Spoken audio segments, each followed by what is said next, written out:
Irmãos, a paz do Senhor Jesus.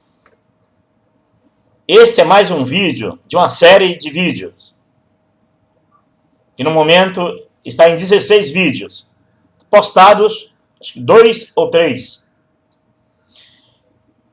Esse especificamente é para fazer um apelo a você, pastor, a vocês, pastores, diáconos, presbíteros, em algumas igrejas são conhecidos como ungidos, você obreiro, e você que maneja a Bíblia dentro da igreja, das igrejas,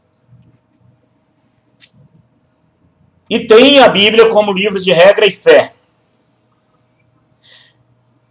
O apelo que eu faço para vocês é que vocês leiam de novo a Bíblia, que vocês revejam a fé de vocês, que vocês revejam o fundamento da fé de vocês. Quais as bases que vos fez crer no meio de vida, no modo de vida que você vive hoje, dentro de uma igreja. Qualquer igreja. E no Brasil, geralmente, os pregadores não têm costume de rever as suas posições. Não tem costume nem de rever a sua fé. Porque ficaram tão bitolados ao que aprenderam, que morrem de medo da verdade. A verdade não pode nos assustar, pelo contrário, temos que ser conduzidos pela verdade. Eu gostaria de ler um texto aqui, 1 João, capítulo 4, a partir do verso 1. Amados, não creais a todo espírito, mas provai se os espíritos são de Deus, porque já muitos falsos profetas se têm levantado no mundo. Nisto conhecereis o Espírito de Deus, todo espírito que confessa Jesus,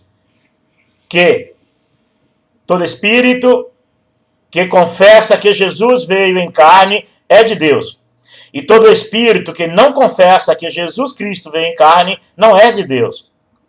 Mas este é o espírito do anticristo, do qual já ouviste que há de vir, e eis que já está no mundo. Nós vemos aqui na carta de João que desde os dias de João já havia falsificadores do evangelho. Já havia distorções das escrituras. Já usavam o nome de Jesus para pregar evangelhos, doutrinas e modelos de evangelhos paralelo à verdade dos discípulos, a verdade que eles portavam diretamente de Jesus. Tanto é que eles não abriram mão disso para nada. Você precisa, pregador, pastor, ser corajoso, ser verdadeiro. Tantas mensagens que vocês já pregaram sobre os heróis da fé, sobre os discípulos de Jesus, sobre o apóstolo Paulo, que o apóstolo Paulo muito foi apedrejado, preso, perseguido. E por incrível que pareça, a raiva maior sobre Paulo era saber que ele era também do grupo dos religiosos da época. E quando ele viu que o que ele vivia não era verdadeiro, e quando Jesus o convocou, quando Jesus se revelou a ele, ele tomou a posição dele, e daí para frente começou a perseguição sobre a vida dele. Então você vê que o apóstolo Paulo um dia teve que tomar uma decisão, deixar todo o rudimento do mundo, toda mentira, todo engano para seguir a verdade que é Jesus. Então não é tarde para você tomar uma posição na sua vida, não se omitir a verdade. Já que você prega e já pregou muito sobre os apóstolos, como morreram, tem louvores lindos cantados sobre os heróis da fé, como você pode pregar? Como você pode cantar esses cânticos e não assumir responsabilidade diante da verdade, de não reaver os ensinamentos que você tem, que a sua igreja, sua religião plantou na sua vida? Se você não quer refletir isso, se você não quer ver, se você teme a verdade, então você precisa parar um pouquinho, reanalisar a sua vida. Quando você nasceu, você já nasceu dentro de uma normalidade. A normalidade é essa. Se você quer Deus, você tem que procurar uma igreja. E isso é uma tradição que não provém de Deus, não foi Deus. Paulo nunca quis isso. Havia uma contenda em uma região, por exemplo, que uns diziam, uns cristãos diziam, eu sou de Paulo, outros diziam, eu sou de Apolo. Paulo chegou e disse, não, ninguém aqui é de ninguém, quem morreu por vocês foi Cristo. Por acaso eu dei a vida por vós? Por acaso não foi Cristo crucificado? Então, desde aquela época, já queria haver essas divisões, e os discípulos disseram, não, nós não vamos abrir mão da verdade. Tanto é que Paulo não quis abrir uma denominação particular para ele. Que hoje poderia ter, João tem uma igreja, olha, que igreja você frequenta? De João, que João? João, discípulo de Jesus. Ah, eu frequento a de Paulo, de Tarso. Ah, eu frequento a igreja de Estevão. Ah, eu frequento a igreja de Filipe. Não tem isso. Eles permaneceram unicamente na igreja verdadeira, que é Jesus como cabeça, e todo aquele que crê em Jesus, língua, tribos e nações, permanecer e ser o corpo de Cristo. Então, é preciso que você reavalie.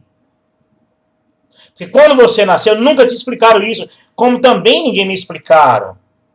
A normalidade que a sociedade conhece, se alguém ligar para casa e dizer, mulher ou marido, eu aceitei Jesus, a primeira coisa que a mulher vai dizer é, que igreja? Porque isso já criou uma normalidade, é uma tradição que as pessoas não conseguem ver a salvação fora disso. Imagine o ladrão da cruz. E quantos milhares, 315 anos antes de nascer o catolicismo, Jesus já tinha salvado milhões e cuidado de milhões. E as ovelhas ouviam a voz do bom pastor. No ano 315, 325, nasce a Igreja Católica. Dali para frente, começaram a institucionalizar o Pai, o Filho, o Espírito Santo, igreja e tudo mais virou instituição.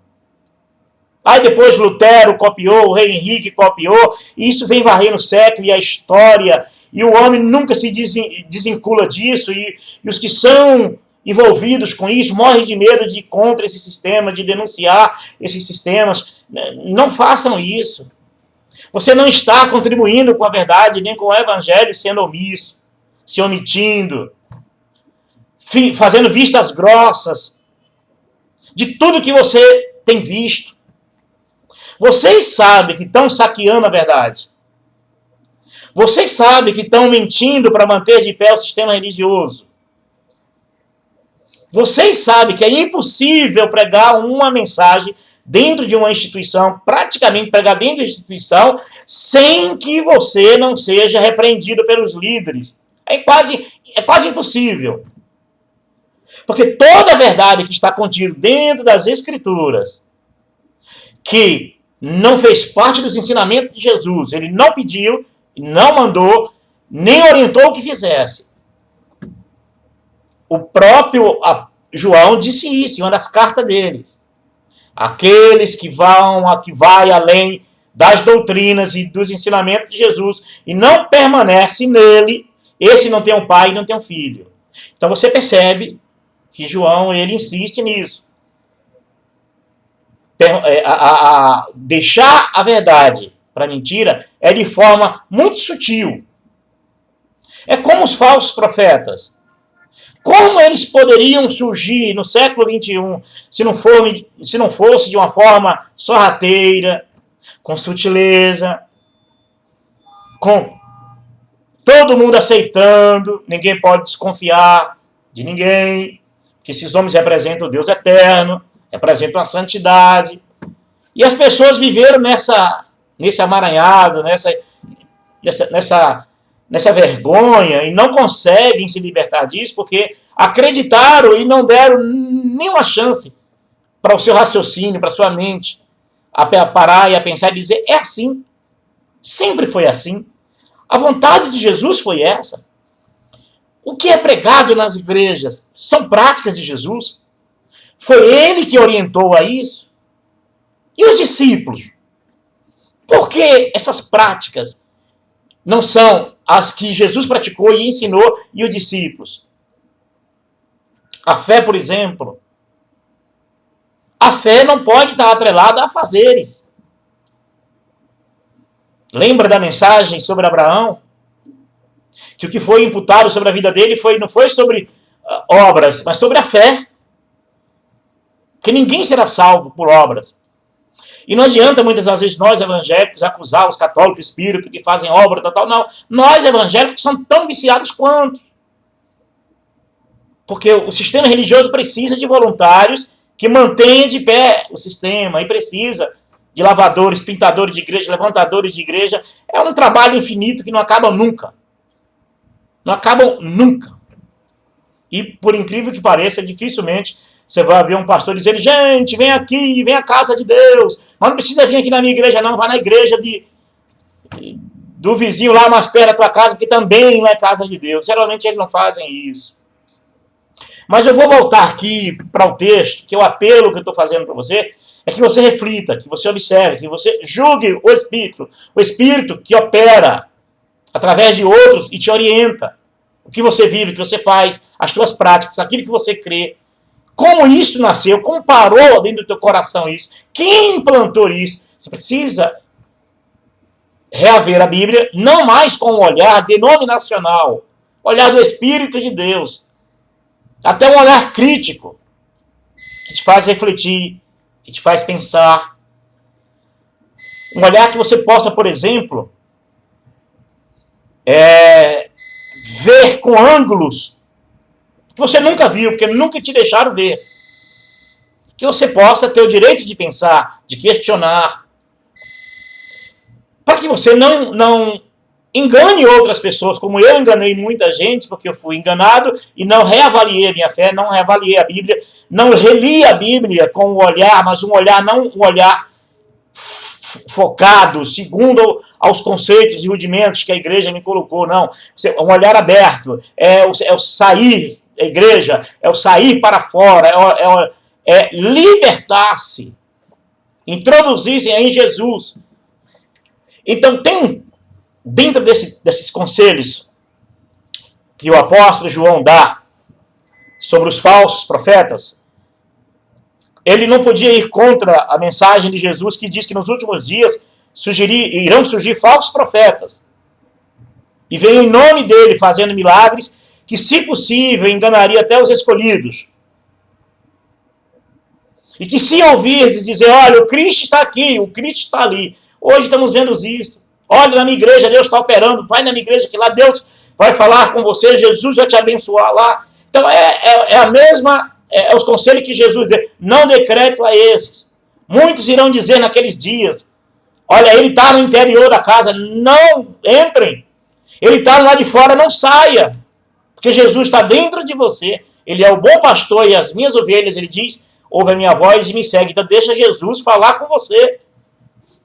Você já experimentou ter uma vida espiritual direcionada pelo Espírito de Deus, não através de outros?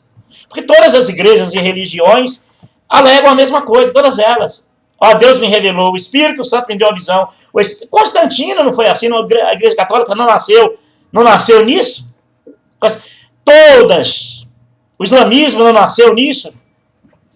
A visão de Maomé, todos alegam. Os mormons, todos, os testemunhos de Jeová, todos alegam que a existência de suas igrejas, suas denominações, é oriundo de revelações de Deus.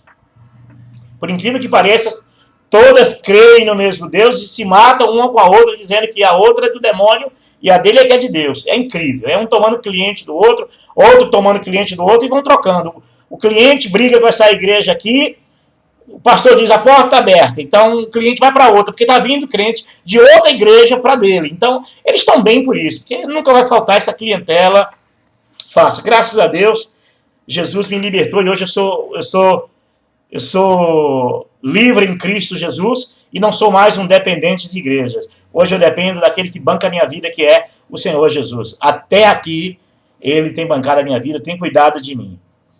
Mas tem um texto aqui que eu gostaria de chamar um pouquinho a atenção. Ainda é no 1 João capítulo 4. E todo espírito que não confessa que Jesus Cristo veio em carne não é de Deus. Irmãos, vocês irão morrer E vocês nunca vão ver um cristão negar que Jesus veio em carne. De maneira verbal. Ele nunca vai negar. Não tem como negar. Mas Paulo, então com quem a Bíblia está falando? Quem são os falsos profetas? Você conhece outros? Se você diz que os falsos profetas, eles não são da sua igreja, o líder que profetiza para você em nome de Deus, então você vai ter que botar a culpa em cima do Papa. Você vai ter que botar a culpa em cima do pai de santo lá do terreiro. Você vai botar a culpa em cima de uma outra igreja concorrente. Os falsos profetas, eles já estão aí. Eles nunca vão dizer para vocês, olha, Jesus não veio em carne. Eles nunca vão dizer. E como eles podem dizer? Aí é que vamos tentar refletir juntos. Nisso conhecereis o Espírito de Deus. Todo espírito que confessa que Jesus Cristo veio em carne é de Deus. E todo espírito que não confessa que Jesus Cristo veio em carne não é de Deus.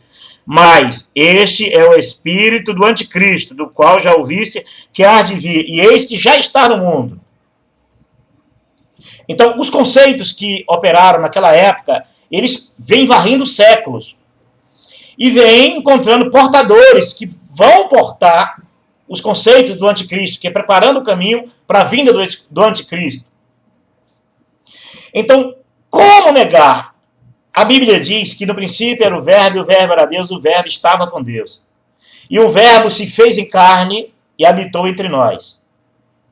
A única maneira de cristão negar que Jesus veio em carne não é ele pronunciar com a boca, mas são as suas práticas que negam a humanidade de Jesus. Vocês estão entendendo? Conheço Jesus. Muitos dizem. Filho de Deus. Ninguém nega isso. Vem em carne. Isso falando. Ninguém nega. Mas as práticas da humanidade de Jesus com o próximo, isso é negado. Então, se eu nego os princípios de Jesus, porque a tradição da minha igreja me ensinou assim, eu aprendi assim, vou morrer assim. Minha tia, um exemplo, né? Meu bisavô tinha uma boca torta, meu avô tinha uma boca torta, meu pai tem boca torta, eu também tenho boca torta.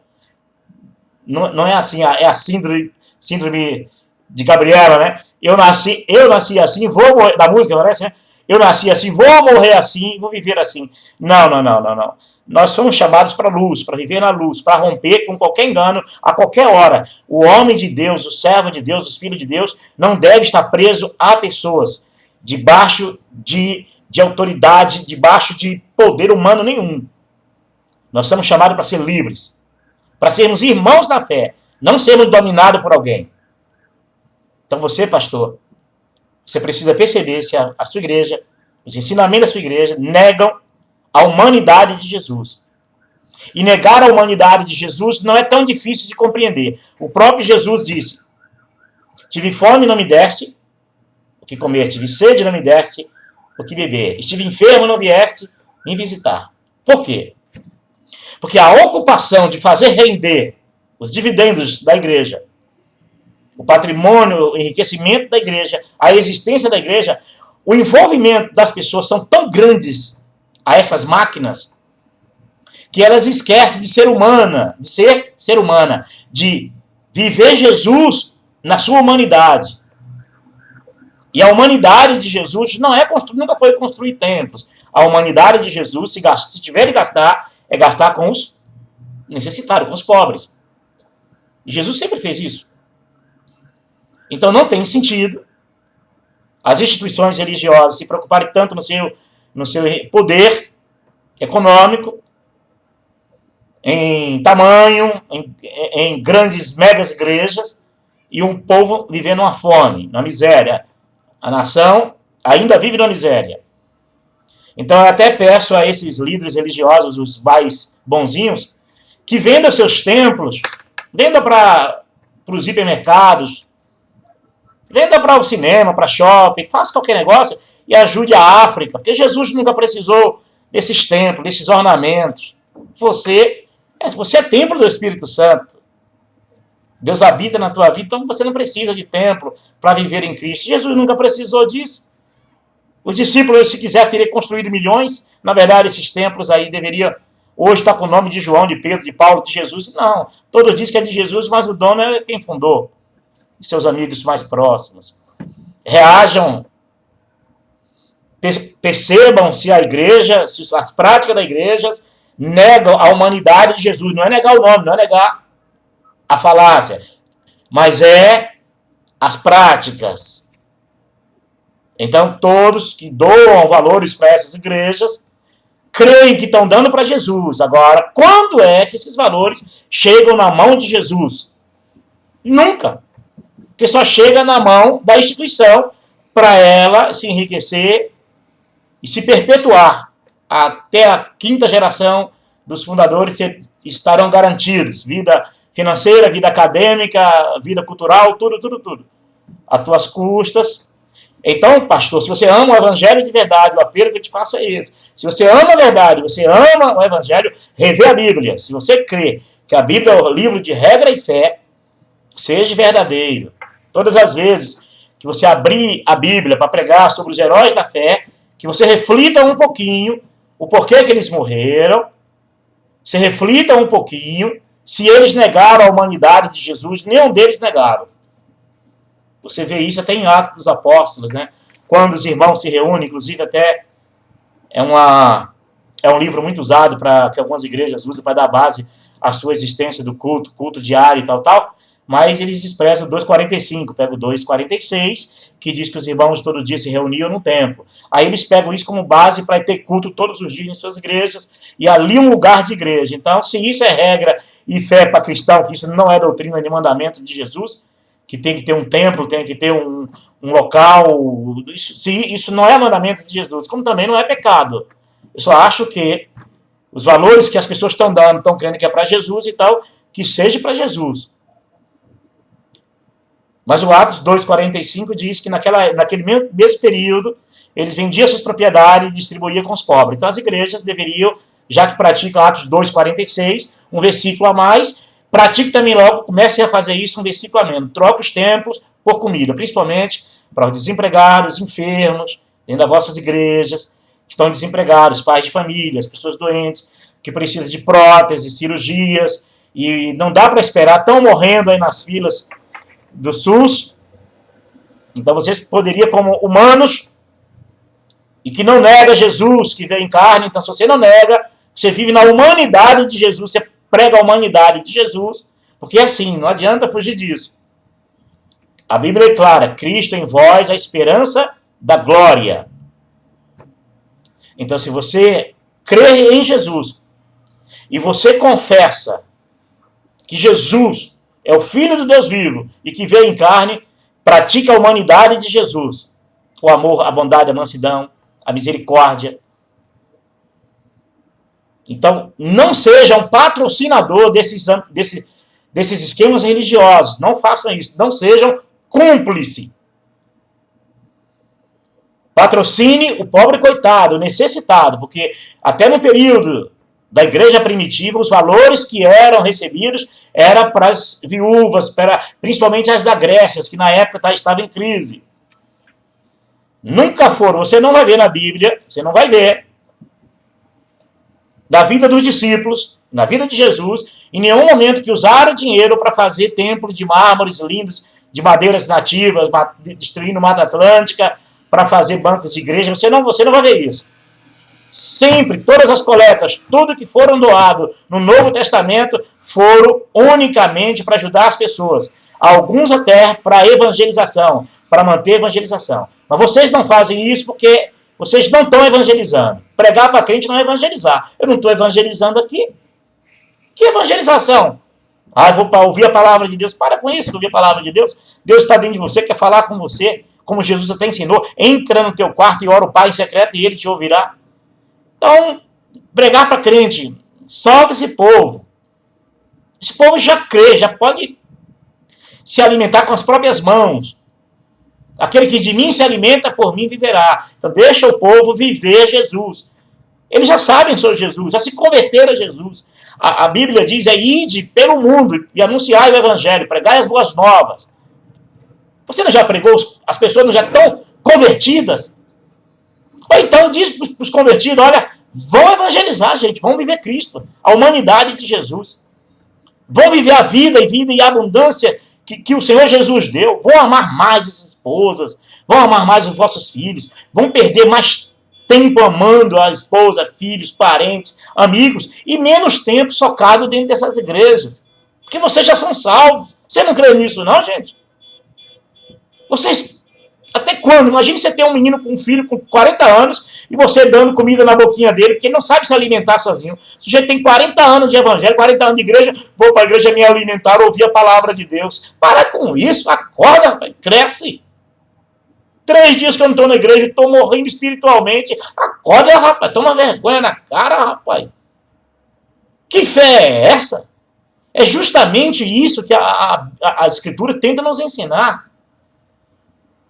A fé não pode estar atrelada a fazeres religiosos, porque isso são obras. E o que vai ser imputado na tua vida como justiça não será serviço, varrer a igreja, pintar a igreja, levantar a igreja, parede de igreja, enriquecer a igreja, não. É a tua fé em Cristo Jesus, por essa fé. Pela fé sois salvos, não pelas obras. E é muito simples, nós evangélicos no passado, hoje não, graças a Deus, Jesus me libertou dessa mentirada. A gente descia o cacete nos católicos e no espírito, porque faziam obras nas pessoas. Então a gente aproveitava aquilo para dizer, olha, eles querem ser salvos pelas obras e por isso vão para o inferno. Nós não, somos pela fé. Que fé? A fé de obedecer aos pastores tem que estar no culto. Ai desses crentes se não for no culto domingo de manhã. Vocês não vão achar nada domingo de manhã. Eles vão ensinar para você domingo de manhã o que já sempre ensinaram. A vida inteira ensinaram. E você não aprendeu ainda porque você não crê. Que a fé de vocês é uma fé atrelada aos afazeres da igreja. Aí vocês vivem uma vida de incredulidade danada. Vocês não creram ontem, vão crer hoje. Você tem que crer, lembrar um pouquinho. Esquece dos últimos... Se você tem 20 anos de igreja evangélica, esquece dos 19 anos e 364 dias. E só lembra no primeiro dia que você passou a crer em Jesus. Isso já é o suficiente para você ser salvo e para a vida eterna. Então para com isso, viu? Você, pastor, você está perdendo muito tempo, pastor. Vocês estão pregando todo dia para um povo que já crê em Jesus, que já são convertidos, que já confessa Jesus. A não ser que você esteja agora ensinando eles a viver Jesus, confessar Jesus em carne, que veio em carne. Isso quer dizer em humanidade. A humanidade. Agora eu vivo a humanidade de Jesus. Salta esse povo domingo de manhã, dá a esse povo um belo de um sono, uma vida em abundância, porque na vida eterna nós vamos ter. E nessa vida, a única vida nessa terra em abundância que o homem pode ter por Cristo é amar mais a esposa, amar mais seus filhos, amar mais os seus inimigos, amar mais os seus amigos e evangelizar, falar do amor de Deus, comungar, relacionar-se com outros irmãos evangélicos, compartilhar o amor, a fé, tudo. Partilha. Jesus é partilha. A vida de Jesus na vida de uma igreja é partilhar. Relacionamentos. Cultos verdadeiros a Deus são relacionamentos entre pessoas e Deus. Não cultos de obrigações, de normas, de afazeres. Essas pessoas estão amarguradas da vida. Que ela não consegue tudo que elas imaginavam. Olha, eu não quero mais fazer isso na igreja. Para ela aquilo é pecado, e é pecado, e agora eu tenho pecado, e eu não sou mais obediente a Deus, eu não sigo mais Jesus, eu não realizo a obra de Jesus. Para com isso.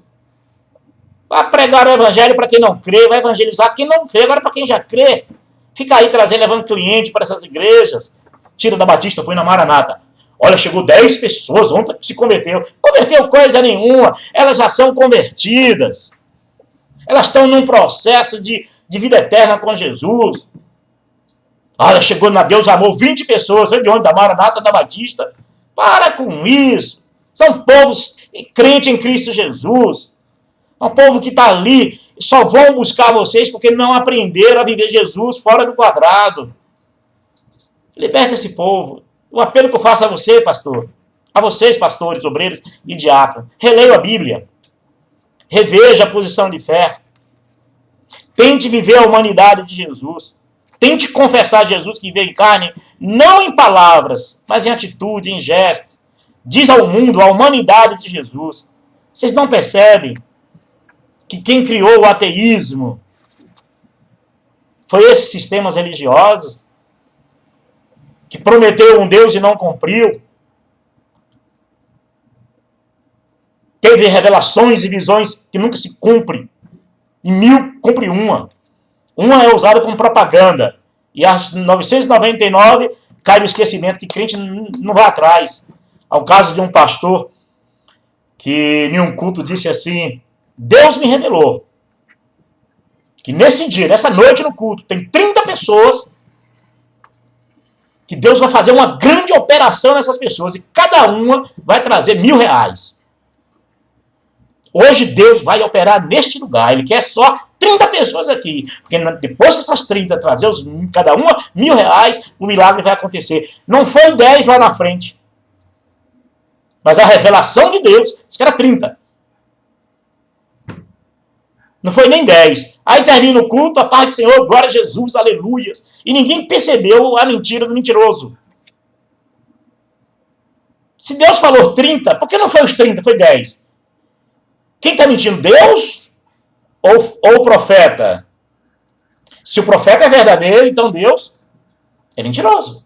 Mas como nós sabemos que Deus não mente, que nele não há trevas, Deus é luz e nele não há treva alguma. Aí sai ali, a igreja não vai atrás do pastor. Pastor, e aí, rapaz? A visão que você teve aí de 30 pessoas, a revelação de Deus, só foi 10, devolve o dinheiro do povo, já que a revelação é falsa. Não, ele embolsa o dinheiro no outro dia, é outras revelações, outras visões, e as pessoas estão sendo enroladas, como visões que existem. Eu vim de uma igreja, por exemplo, que era assim. Deus mostrou nessa noite uma mulher muito cansada, amargurada da vida. E Deus disse que aqui ela achou água para beber. Claro, os pregadores vão massagear os ouvidos dela. De onde ela veio, da igreja que ela veio, estava já chateada lá porque aborreceram ela. Aí ela chega ali, em um culto de 30, 40 pessoas. Não tem uma mulher chateada, cansada, nervosa. Eu chego a te dizer, 100% delas estão nervosas. É a mesma coisa se eu chegar dentro de uma igreja evangélica e dizer, olha, Deus me revelou que aqui tem 100%, tem 30 pessoas em pecados. E outra, e Deus me disse quem são essas pessoas. Aí eu arrebento em um culto desse. Porque o povo é tonto, o povo não quer a verdade. O povo prefere esses enganadores mentirosos. Porque a Bíblia diz que todo homem é pecador, então não precisa dizer que é 30. E se eu disser que tem 100%, ali tem 100% de pecadores ali dentro. Porque assim, é real, a Bíblia diz que todos nós pecamos. Quem disser que não tem pecado é mentiroso. Então eles usam dessas técnicas para prender as pessoas ali dentro. Então você pega, vai numa outra, está fazendo uma campanha de desemprego. 100 pessoas fazendo uma campanha. 3% conseguiu o emprego. 97 pessoas ficaram sem emprego. O povo não vai perguntar ao profeta, e a campanha? Eu fiz, estou desempregado. Eu estou desempregado. E aí, não, entra da próxima campanha. Que nessa ele vai procurar. Você não faltou algum dia? Você diz não. Você não chegou atrasado em nenhum dia nessa campanha? Não. Você está sendo fiel nos dízimos? Não. Aí ele vai apelar. No último caso, vai apelar. O teu bisavô, tataravô, pai do teu tataravô, será que um dia ele não pecou e hoje você está pagando isso? São terríveis. Eles estão mentindo, são os falsos profetas. Se fosse verdadeiro, 95% arrumaria um emprego, ficaria 5%. Aí poderia dizer, poxa, olha, em uma campanha 95% arrumou emprego, então prova que Deus realmente, mas não. Nem 5% consegue, gente. Todo dia tem cura nesses ambientes. Vai procurar saber os que estão com câncer de mama, que estão com câncer, que estão com problemas paralíticos. Vão no fim do ano agora e faça. Quem começou o ano com câncer, então continuam. E quando Deus quiser operar e curar uma pessoa de câncer, de AIDS, de qualquer doença, Deus cura onde Ele quiser, quando Ele quiser, na hora que Ele quiser, dentro de casa, na rua. Deus não é refém dessas instituições para eles fazerem propaganda. Quando acontece uma eventual cura, aí nasce a propaganda, por isso que existe aí os santos católicos, o catolicismo, conseguiu já até hoje, porque essas técnicas é o que faz elas ficarem em pé e criar nas pessoas essas falsas esperanças. Pastor, reavalie a sua vida. Reavalie sua posição de fé. Não estou falando do seu caráter pessoal. Estou falando da sua... não é isso. Eu estou falando do que você prega, do que você pensa que é verdadeiro, do que você diz que é fé verdadeira. Reflita isso aí, seja verdadeiro. Se você crê que Deus chamou vocês para serem verdadeiros, seja verdadeiro, não sejam omissos, não. Não seja conivente com mentira, não. Não façam isso. Não é justo com o evangelho. Vocês estão vendo. Eles estão saqueando o evangelho, estão usando o nome de Deus para mentirem, enganar o povo, enriquecerem, e vocês estão aí sem fazer nada, deixando o evangelho se saquear e as pessoas sendo saqueadas. Revejam a fé de vocês. É um apelo que eu faço para vocês. Não deixa ir mais, não vá mais longe. Há um texto que algumas igrejas usam para meter medo a quem sai. É um texto em Gálatas, que diz assim, eu tinha esse texto, diz assim, é Gálatas, capítulo 2, verso 19. Saíram de nós, mas não eram de nós, porque se fossem de nós, ficavam conosco.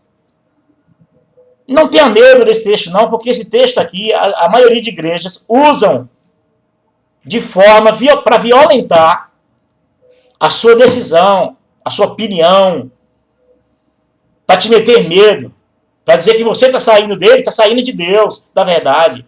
Eles usam isso. E por incrível que pareça, outro dia tem um grupo que o membro saiu de lá e era o mesmo... Esse grupo saiu da igreja que eu frequentava. Era da igreja Maranata. E esse grupo, todos que saem da Maranata, são acusados de... Muitos pastores da Maranata já usaram esse texto aqui. Eles não eram de nós, por isso que não ficaram no nosso meio.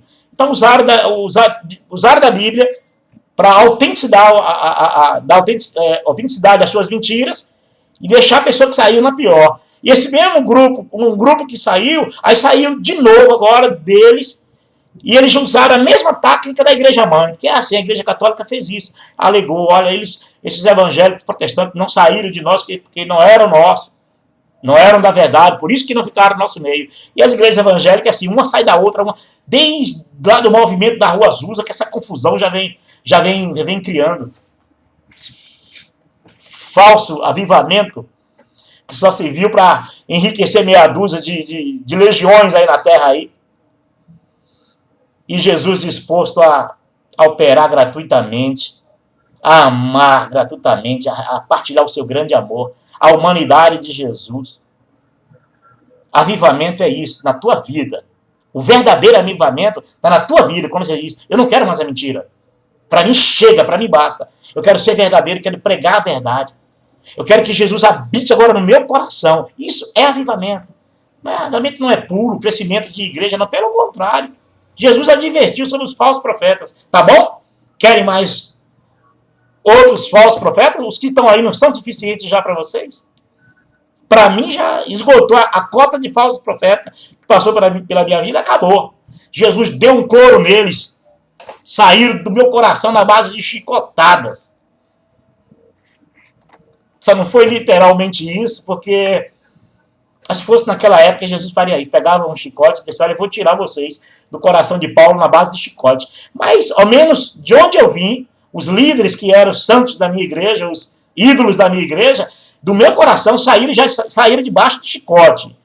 Todo mundo sabe disso. Então, eles já não reinavam quando eu saí, e agora menos ainda, no coração de Cristo. Jesus reina em mim livremente, eternamente, a todo momento. Então, reflitam, irmãos. Amém? Com a paz do Senhor Jesus. Não existe saída de nós. Ninguém sai de Jesus. Ninguém sai de Jesus. Não existe desviado de Jesus. A não ser aquele que diz, eu não quero. Rejeito 100%. Mas sair de igreja, está desviado. Desviado de vocês. Desviado da mentirada, do fardo que vocês põem nas costas das pessoas. Elas têm que sair mesmo. Sair para Cristo. Porque Jesus dá uma garantia a esses que vocês chamam de desviado, que saiu do meio da igreja de vocês, bateu de frente com vocês. Jesus disse assim para esses, daqueles que meu Pai me deu, nenhum se perderam. E aí? Você acha que eu vou acreditar em vocês? Deixar de acreditar no meu Salvador para acreditar em vocês? Nunca mais. E vocês, pastores, tenham dignidade. Porque às vezes os líderes perdem a vergonha e os seus comandados perdem o respeito. E que muito pior, ainda permanece. Denuncie. E os que saíram também, sejam valentes, sejam verdadeiros. Vocês sabem de onde vocês vieram. Denuncie. Vocês não têm misericórdia dos que estão lá. Vocês não têm sentimento das pessoas que vocês levaram para lá. Se você saiu, como eu saí, você acha que eu não tenho sentimento pelos que eu levei para lá? Você não morre de pena disso? Você acha que não é obrigação? Nós somos enganados, enganando essas pessoas. Então vocês que saíram desses ambientes, desses sistemas religiosos, denunciem. Sejam valentes. Não se acomode, não. Não vos conformeis com este mundo. Não pense que conformar com este mundo é pecado. Olha, é bebida, é cigarro, é adultério, não sei o quê. Para com essa papagaiada. De pecado cuida Jesus. E o sangue derramado na cruz, por ele e para ele foram feitas todas as coisas. Deixa que Jesus perdoa ou condena, deixa isso por conta de Deus. Mas não vos conformeis com o que está acontecendo aí, pastores. Essas pessoas sendo enganadas, levadas. Você sabe que elas estão lá enganadas, dentro do sistema. Não estou falando só da igreja que sai, não. Todas as igrejas e religiões da terra. Que os que saem são perseguidos, humilhados, desprezados. Até as últimas consequências de desprezo eles dão. Então, não seja omisso não, pastor. Tenha coragem. Você que saiu, denuncie. Você que não está mais lá, diga. Diga para as pessoas, no mínimo para as pessoas que você levou para lá, diz para eles que você estava enganado. Que você acreditou no que já estava aí na terra. E você nunca foi atrás para pesquisar se sempre foi assim. Não, nunca foi assim. 325 anos antes de nascer a Igreja Católica, não. Jesus reinava soberanamente no coração dos seus chamados. Sempre cuidou. As minhas ovelhas ouvem a minha voz e me seguem. Filhinhos, sois de Deus, e já os tendes vencido, porque maior é o que está em vós do que o que está no mundo. Do mundo são, por isso falam do mundo, e o mundo os ouve. Nós somos de Deus. Aquele que conhece a Deus, ouve-nos. Aquele que não é de Deus, não nos ouve. A mesma palavra que Jesus deu aos fariseus na época. Se vocês fossem de Deus, vocês me dariam ouvidos.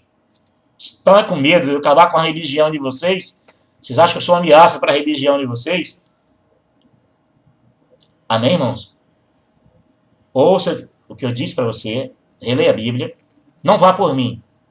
Não pegue conselhos meus, porque eu não tenho de dizer o quê. Mas pegue da Escritura. Já que você crê que é teu livro de regra e fé, é a Bíblia, releia, não com o olhar que te deram para olhar. Tira os óculos, tira as máscaras que te deram, mas olhe com o olhar do Espírito de Deus. Que você vai ver coisas maravilhosas. Você vai experimentar de Jesus como nunca você experimentou antes. Você vai se revestir de uma fraqueza que nunca você foi revestida antes. E essa fraqueza é uma coisa extraordinária, é maravilhosa. Porque é uma fraqueza que te faz estar tão perto do teu Salvador e você possa dizer verdadeiramente que Deus opera na fraqueza do ser humano, na fraqueza do homem. Porque quando estou fraco, aí é que estou forte. Amém, irmãos? Com a paz do Senhor Jesus.